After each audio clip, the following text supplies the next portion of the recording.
Please mute any Google devices you own right now or put on a pair of headphones. I'm just warning you. Hey YouTube, this is MindTech. Welcome back to another video where today I'm going to be talking about the Google Home Mini Smart Speaker. And man, I love this thing. It is an awesome little thing and I'm going to tell you all about it. The first thing that you're presented with is unboxing, and I am very satisfied with the experience that you get from the cellophane on the top to the minimalistic design. It is just a great thing to open up, and presented to you it is well because the design is also very modern and very attractive. With its fabric covering and its matching plastic on the back, it is one sexy looking device. Whichever color you pick, I happen to pick the charcoal color. As you can probably tell, Google did a very good job at matching colors, and it just blends together very well for all three of them. And also on the back there is a nice accented orange rubber foot that keeps it very safely on the table, so it's not going to move around when you trip on it or try to move it.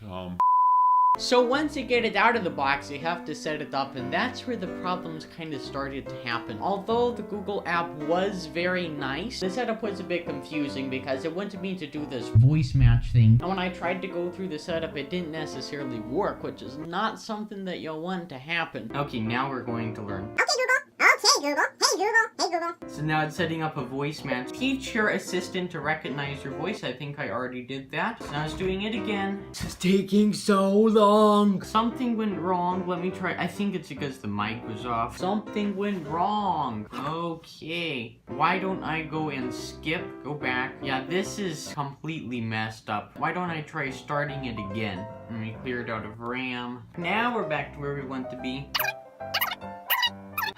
Something went wrong.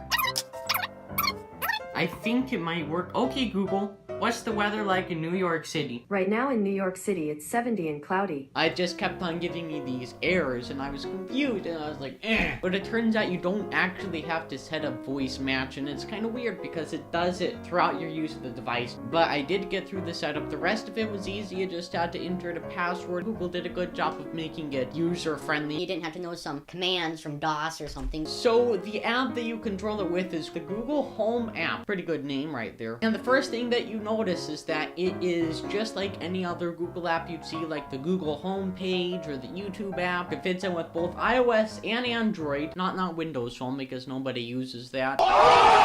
Very good color choice. And the one thing that I do want to mention is the home page, the first page that you see. I really like that because it'll tell you what music is playing, some tips and tricks on how to use your device better, news stories, different searches that you've searched in the past. Like, let's say you ask Google, what cat medicine should I use? It'll give you more details on that right from that homepage. So I'm really happy with that design. And there is a hamburger menu with different settings. It is well organized. It is very feature rich. But one thing that kind of throws me off a loop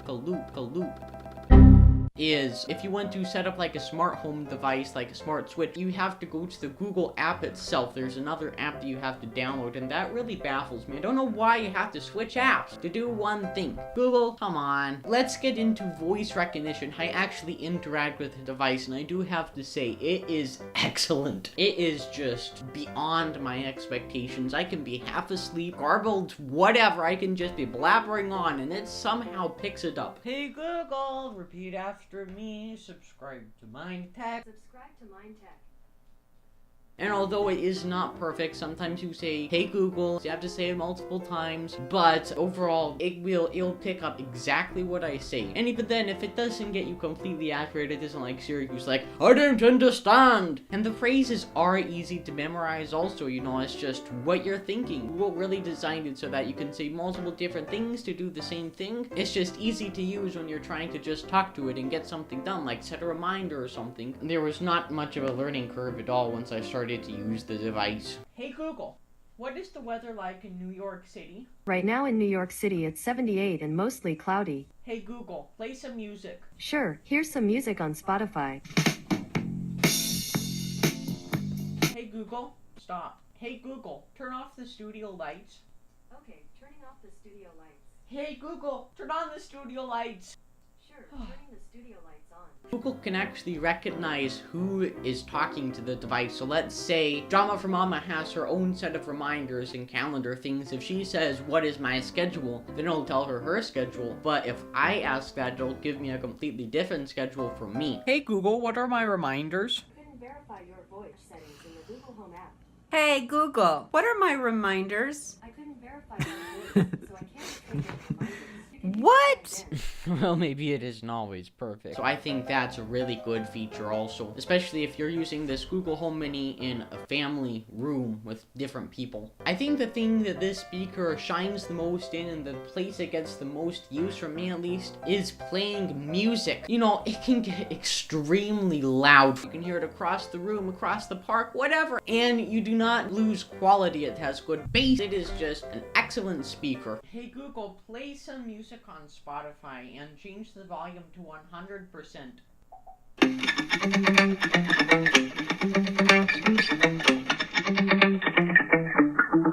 Spent 24. Impressive, right? But one issue that I do have is sometimes Google does not recognize you. Hey Google, stop. Hey Google. Hey Google. Hey Google.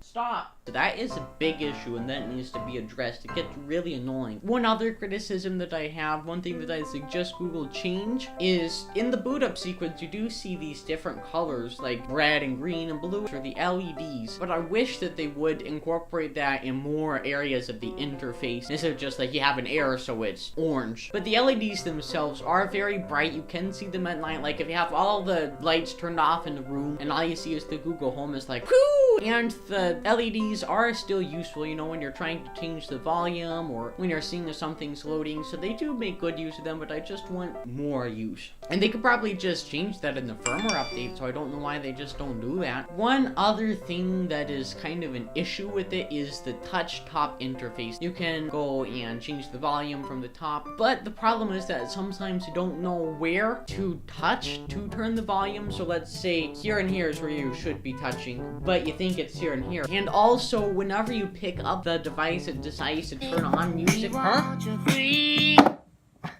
And that is just really, really extremely frustrating. Oh my gosh! I really wish that Google would revamp their touch interface. Maybe just like a physical button or just a plus and a minus and take out that squeeze to turn on music or whatever. Gosh, dang it. And one other thing, maybe in a Google Home V2, I'd like to see a built-in speaker, because I think one thing that it really shines in is being a portable Bluetooth speaker. If they just had a battery pack built into the device, although it would add some weight, I think it would still just make it a lot more portable, a lot easier to use in, let's say, a bathroom or outside. I have fixed that issue by plugging in a battery pack with a micro USB cable.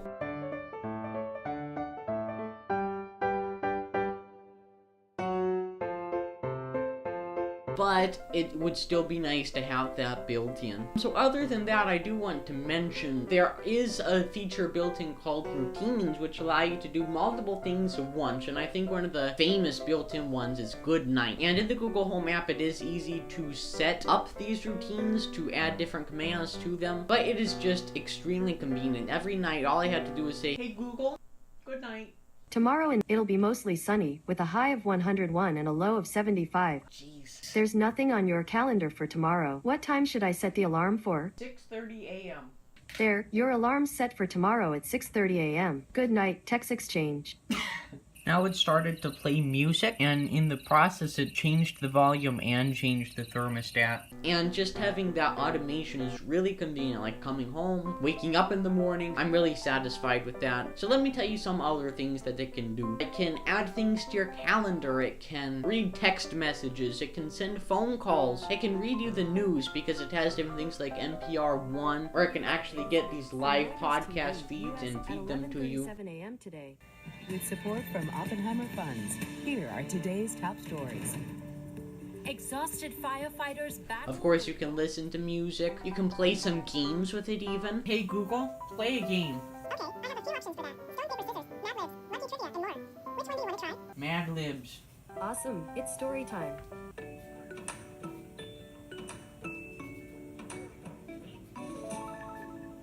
This is Mad Libs, the world's greatest word game. I'll ask for some words, and we'll make a story. This Mad Lib needs 15 words. To answer the Mad Lib, say stop. first name male. Minecrafter. That's the way. It is just a very fun device to play around with, and it is really useful also. It is only $50, and even as a Bluetooth speaker, it is worth it. Guys, pick up a Google Home Mini. Although it does have some flaws, it's very well built, very well designed. You can tell that it was made with a lot of R&D money. You will love it. I love it. It's amazing. Oh my gosh.